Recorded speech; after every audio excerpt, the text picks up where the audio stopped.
श्री स्वामी समर्थ. आता लवकरच शाळा सुरू होतील. गेल्या वर्षी तुम्ही जो काही अभ्यास केला आणि त्याचा जो काही रिझल्ट आला असेल, त्या सर्व गोष्टी होऊन गेल्या. आता त्याची चिंता सोडा. जो बीत गई सो बीत गई, तकदीर का शिकवा कौन करे, जो तीर कमान से निकल गई उस तीर का पीछा कौन करे. ज्या गोष्टी होऊन गेल्या त्या गोष्टी सोडून द्या.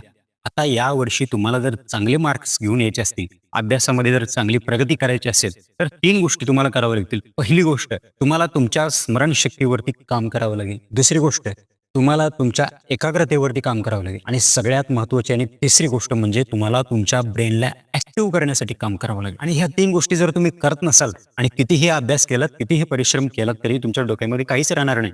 मग परीक्षेमध्ये तुम्ही काय लिहिणार आहात? जेवढं तुमच्या लक्षात राहिलेलं आहे तेवढंच तुम्ही परीक्षेमध्ये लिहिणार आहात आणि तेवढाच रिझल्ट येणार आहे. मग त्याचं तुम्हाला कितीही वाईट वाटलं किंवा कितीही दुःख वाटलं तरी काय उपयोग आहे त्याचा?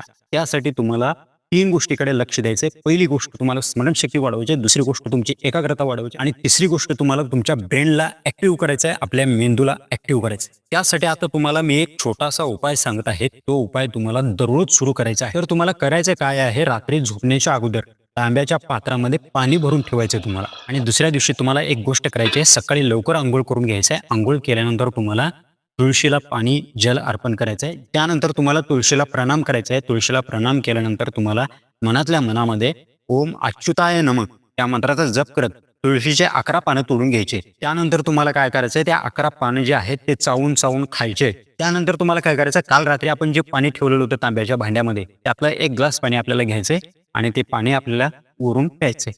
त्यानंतर तुम्हाला अर्ध्या तासापर्यंत काहीही खायचं नाही. तर केवळ हा एक प्रयोग केल्यामुळे तुमची स्मरणशक्ती अत्यंत जबरदस्त वाढणार आहे. तुमची बुद्धी अत्यंत तीक्ष्ण होणार आहे. तर तुम्हाला आणखीन असेच महत्त्वपूर्ण टिप्स आणि ट्रिक्स जर जाणून घ्यायचे असतील, तर त्यासाठी तुम्हाला काय करायचं आहे, ह्या व्हिडिओच्या खाली तुम्हाला विद्यार्थ्यांच्या सफलतेचं रहस्य असं दिसत असेल, त्याच्यावरती तुम्हाला क्लिक करायचं आहे. क्लिक केल्यानंतर तुमच्या समोर एक व्हिडिओ ओपन होईल.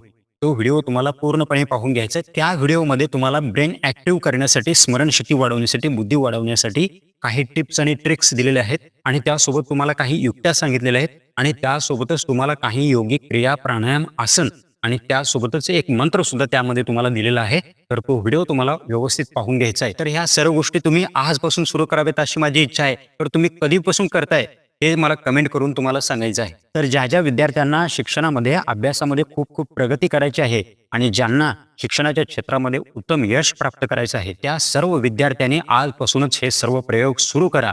आणि किती जण सुरू करताय हे कमेंट करून मला सांगा. आणि त्याचसोबत जे जे पालक आपल्या मुलाकडून ह्या सर्व गोष्टी करून घेणार आहेत, त्या सर्व पालकांनी हे कमेंटमध्ये लिहायचं आहे की आजपासून आम्ही ह्या सर्व गोष्टी करायला सुरुवात करत आहोत. आणि आत्ताच मला कमेंट करून सांगा आणि व्हिडिओ पाहायला सुरुवात करा. श्री स्वामी समर्थ.